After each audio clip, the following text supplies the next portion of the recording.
The most ridiculous hypocrite was Ana Navarro at CNN, who tweeted this: Trump is in very bad company. Nazis referred to Jews as rats. Slave owners viewed slaves as subhuman animals.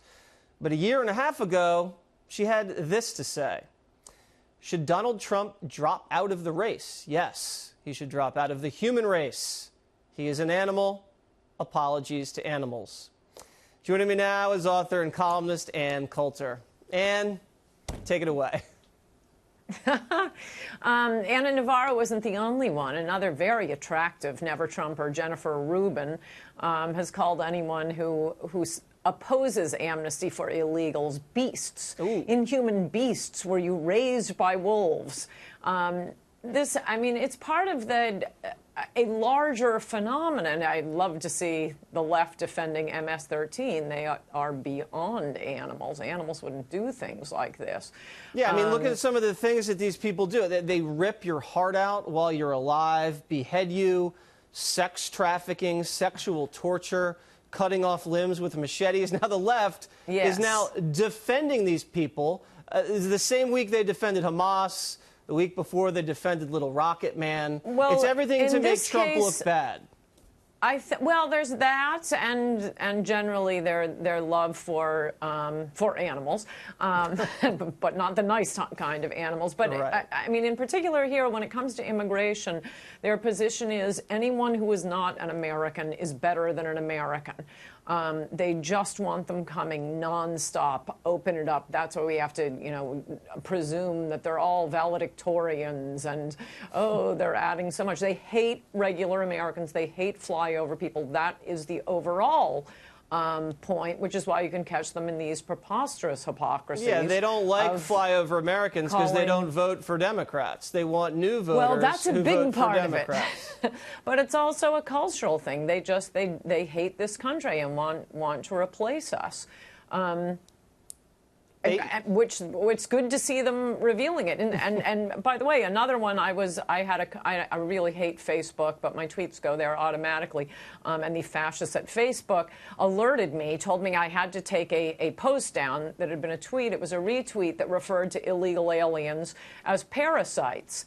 And I said, sure, because the truth is I don't really care about Facebook, and it was a retweet. But could you tell me what the problem is? Are you not allowed to use the word parasite anytime?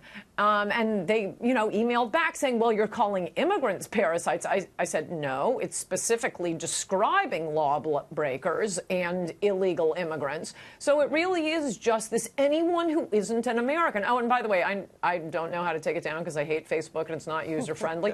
They took it down for me. That is outside of Facebook policy to call a lawbreaker in this country sucking off the benefits that are meant for Americans. On health care alone, this country spends $18 billion every year on health care for illegal aliens.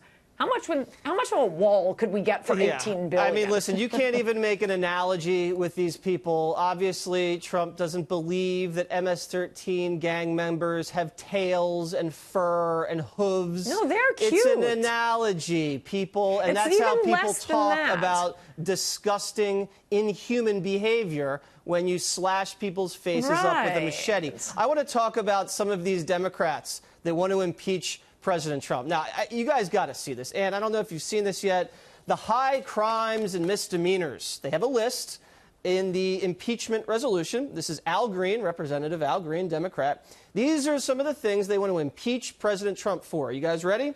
The travel ban. Retweeting anti-Muslim videos. NFL player protests. They don't like how he came out against the kneeling. I guess he criticized Frederica Wilson, the congresswoman with the fun hat. And he said something, Puerto Ricans want everything done for them. A high crime and misdemeanor, a retweet. And a retweet. Well, as luck would have it, the first of my smash New York Times bestsellers was titled High Crimes and Misdemeanors, and it's about the history of impeachment. So you have come to the source. Great plug. Obviously, none of this stuff is even close. But one thing that I'd like to correct that you hear all over TV, is that there is no definition of high crimes and misdemeanors. It's whatever a majority of the House says it is. I mean, that's true in the sense that the Constitution has no meaning, and as long as you can get 5 justices to vote for something, as we have seen liberal justices do, like for abortion and gay marriage. But that doesn't mean the Constitution doesn't have a meaning. There is a meaning. High crimes and misdemeanors goes back hundreds of years. We get it from the British. It's something less than an indictment, but it is definitely something more than we think Trump is a poopy head. Right. I mean, they have, yeah, I mean, if, well, I think Nancy Pelosi herself said that if being a jerk was a impeachable offense, Trump would have been out a long time ago. They have the travel ban as a reason to impeach the president. Didn't the Supreme Court partially uphold most of the travel ban? Yes, and I believe the full decision is going to come out in the next few weeks. It was a temporary ruling that we've already gotten after, as I just indicated, some of the crazy decisions we have gotten up to, or at least 5 justices to vote for. Any lawyer would be crazy to predict what the Supreme Court is going to do.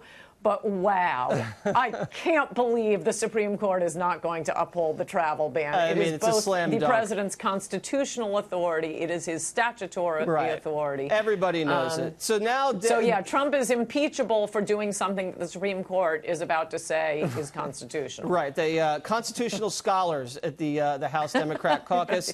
Just lastly, you know, impeaching the president, siding with MS-13. Is that what the Democrats are running on in the midterm elections? Really? Well, I hope so, because at the moment, the Republicans don't have much to run on. I mean, they've really got to get pedal to the metal and do something big on immigration, by which I do not mean Representative Jeff Denham's amnesty bill.